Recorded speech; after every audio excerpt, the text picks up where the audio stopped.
भारताचे तिसऱ्यांदा पंतप्रधान होऊ घातलेले आपले विश्व नेते नरेंद्रभाई मोदी यांच्यासाठी जो हा सभेचं आयोजन या ठिकाणी केले ते विचार ऐकण्यासाठी सर्वजण उपस्थित असलेले माझे सहकारी पत्रकार बंधू, खरं तर आपल्याला अजूनही वाटतं इलेक्शन लागले, नगारे वाजले, हलगीवरती टिकरू पडलं की सुरू झालं.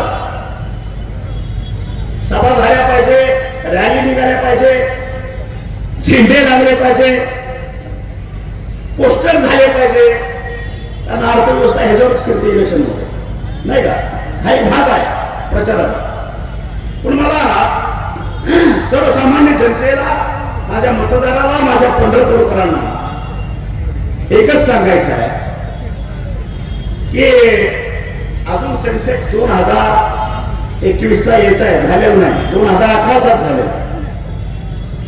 आणि अंदाज असा आहे की 2021चा सेन्सेक्स ज्यावेळेस इलेक्शन पार पडेल त्याच्यानंतर येईल, जवळपास आपली भारताचे 144 कोटी जनता नाही का. आणि हे 144 कोटी जनता याचा जर थोडा सर्व किंवा आपला जागतिक लेवलचा, आंतरराष्ट्रीय किंवा राष्ट्रीय अहवाल जर बघितला तर 18 ते 29 वयोगटातल्या जवळपास 70% मतदार म्हणजे तरुण भारत ज्याला आपण म्हणू, 18 ते 29 वयोगट.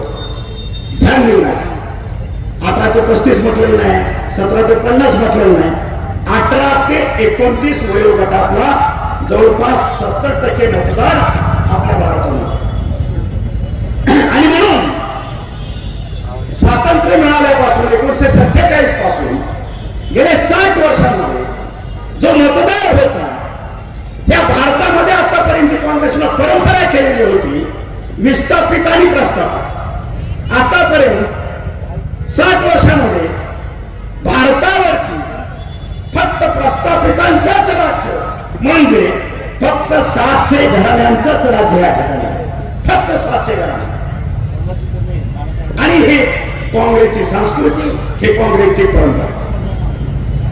आणि 2014 नंतरचा कार्यकाळ आणि 1947 तिथून 60 वर्ष काँग्रेसचा कार्यकाळ, याच्यामध्ये जमीन आसमानाचा फरक आहे. हे कुठेतरी विचार करणं गरजेचं आहे. कारण वैयक्तिक मी सुद्धा जसं रामनं सांगितलं, आपण विस्थापितातले काय, आपला बाप खासदार नव्हता, आमदार नव्हता, ना जिल्हा परिषदेचा सदस्य होता, ना कुणी ग्रामपंचायतचा सदस्य होता, काही नाही, विस्थापित. पण मनात एक खुणगाट आणि ज्याच्यामध्ये रग असते, ज्याच्यामध्ये एक ऊर्जा असते, ज्याच्यामध्ये परिस्थितीला धडक देऊन त्याचा स्फोट करण्याची ताकद असते आणि त्याला कुठेतरी संधी प्राप्त होणे हे तितकंच क्रम प्राप्त असतं. ते शक्य झालं 2014 पासून पुढं. आपण सगळेजण लढत होतो. आज हे समोर बसलेले, व्यासपीठावर बसलेले, मला वाटतं हे कोणी संस्थानिक नाही, हे सगळे विस्थापित आहेत. आपण विस्थापितांची जत्रा आहे, आपण विस्थापितांचे औलाद आहे, एवढंच मी तुम्हाला सांगतो. आणि मग साहजिक आहे, हवा देणारच. आम्ही प्रस्थापित, आम्ही सोन्याचा चमचा जन्मताना तोंडात घेऊन आलेले आमच्यावर, आमच्या बाप त्या वेळी तुमच्यावर राज्य केलं. 30-30 वर्ष आमच्या घरात मंत्रिपद आहे. तुम्ही आमचे नौकर आहात, तुम्ही आमचे गुलाम आहात. हे ज्या भावनेनं, ज्या तिरस्कार पद्धतीने आपल्याकडे बघतात त्याला उत्तर देण्याची वेळ आज ह्या 7 मेला आलेल्या आहे.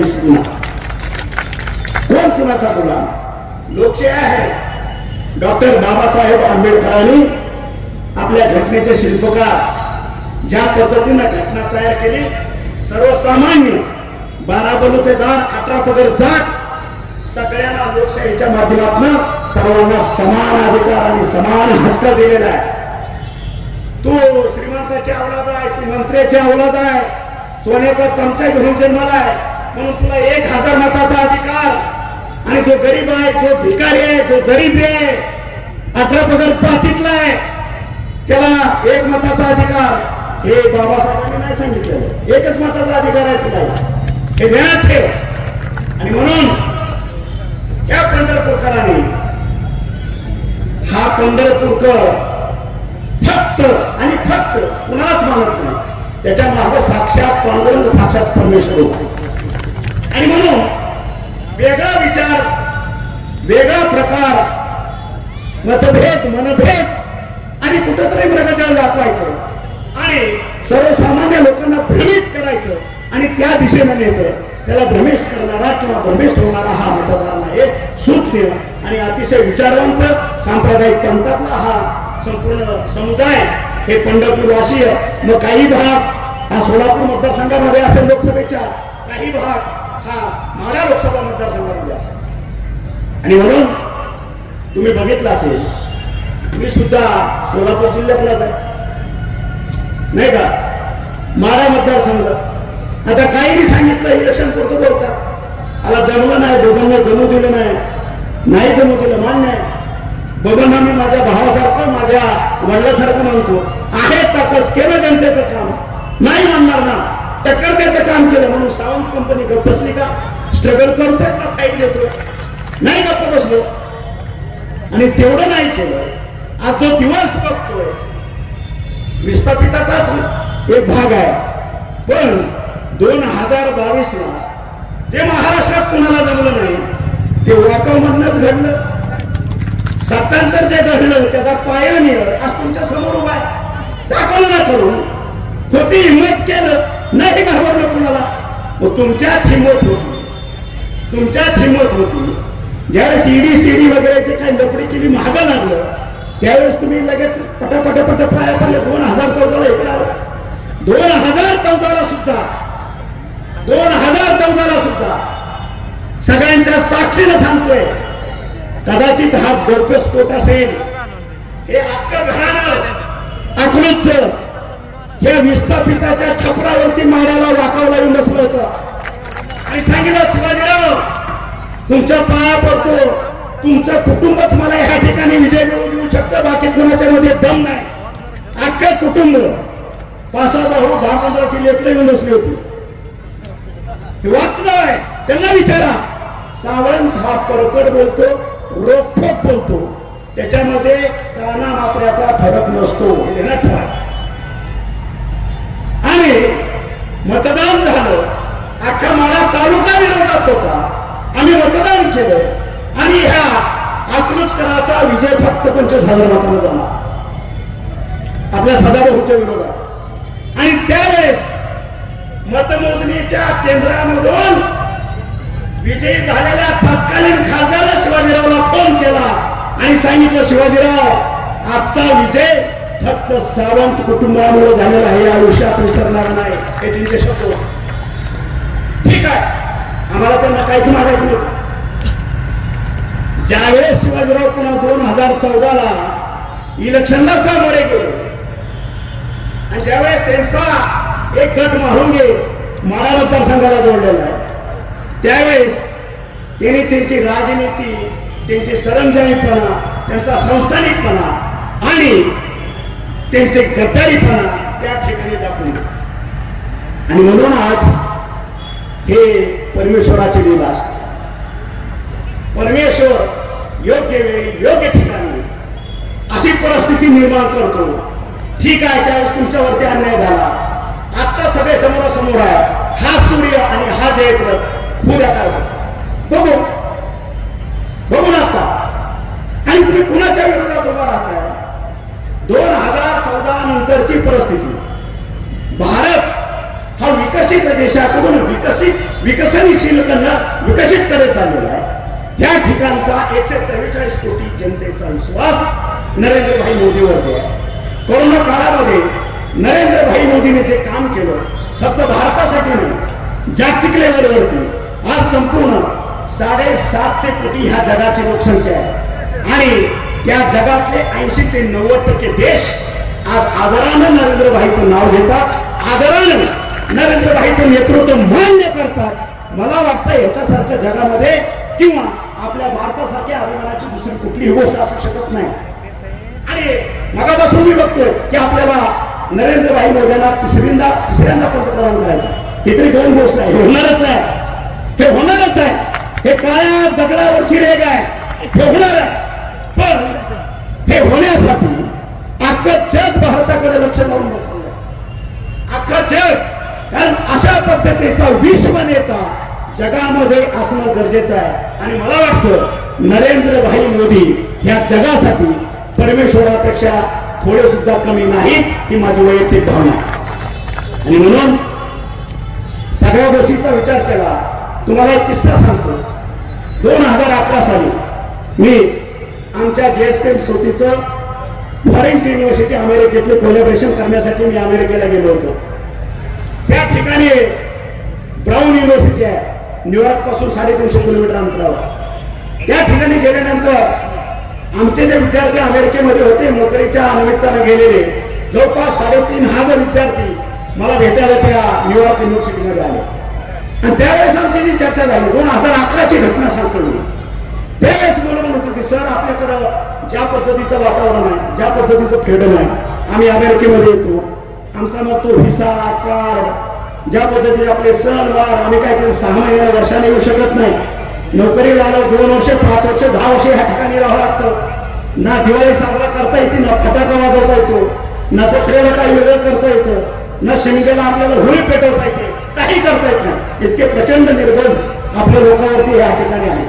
हे माझे विद्यार्थ्यांनी माझ्याबरोबर झालेले हा डायलॉग. आणि हीच गोष्ट ज्या वेळेस 2014ला नरेंद्रभाई मोदी 2014ला नरेंद्रभाई मोदी पंतप्रधान झाले आणि 2014 ते 2024 या 10 वर्षाच्या कालखंडामध्ये आज महासत्ता सुद्धा आज नरेंद्रभाई मोदींना आदरानं बघितलं जातं. आज माझ्या भारतीयांची मान त्या ठिकाणी स्वाभिमानानं धुवून येते.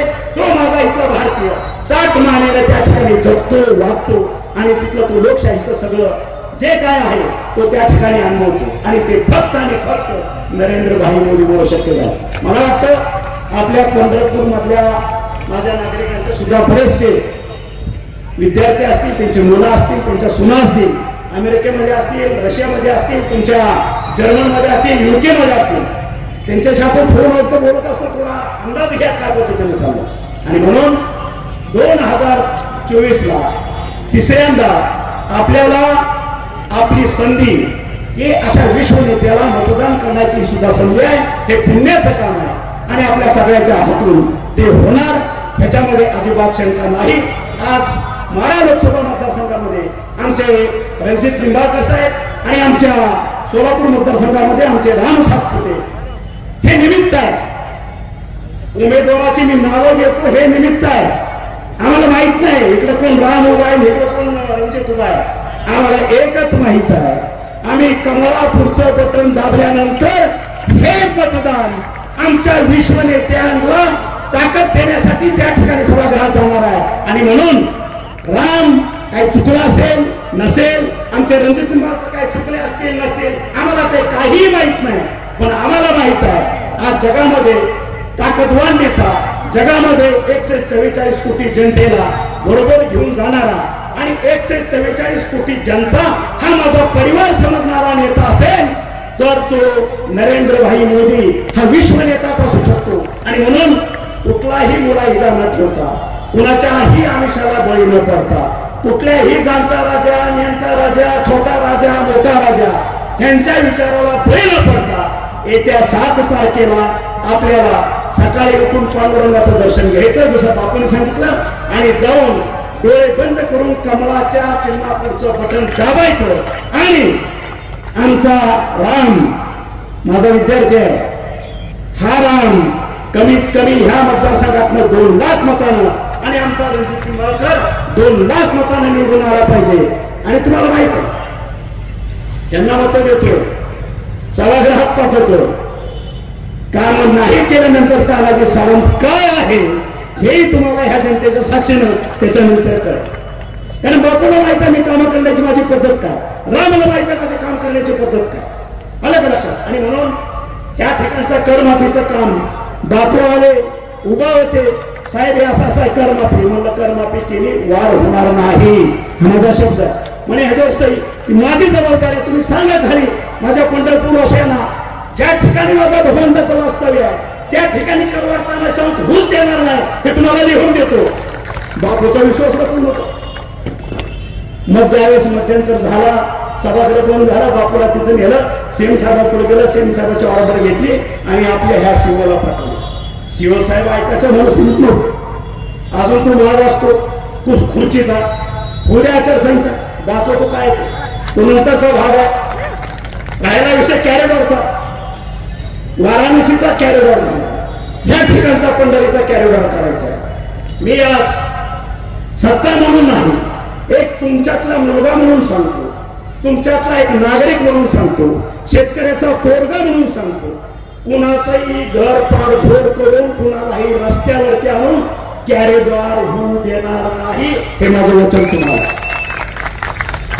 जे होईल सर्वांना विश्वासात घेऊन ज्या ठिकाणी हितला विकास होईल, या शहराचा विकास होईल, कॅरिडॉर करायचा असेल, माझ्या सर्वसामान्यातला दुकानदार, माझा तिथला भडवे कंपनी, सगळी माझ्या ह्या ठिकाणची गोष्ट कंपनी, सगळ्याला विश्वासात घेऊन लोकशाहीच्या माध्यमातून त्यांच्या विचारांनाच विकास केला जाईल हा शब्द देतो. आणि परत एकदा कमळाच्या चिन्हापूरचं बटन दाबून माझ्या ह्या दोन उमेदवारांना प्रचंड मताने विजय करण्याचं आवाहन करतो आणि मी माझे दोन शब्द संपवतो. जय हिंद, जय महाराष्ट्र.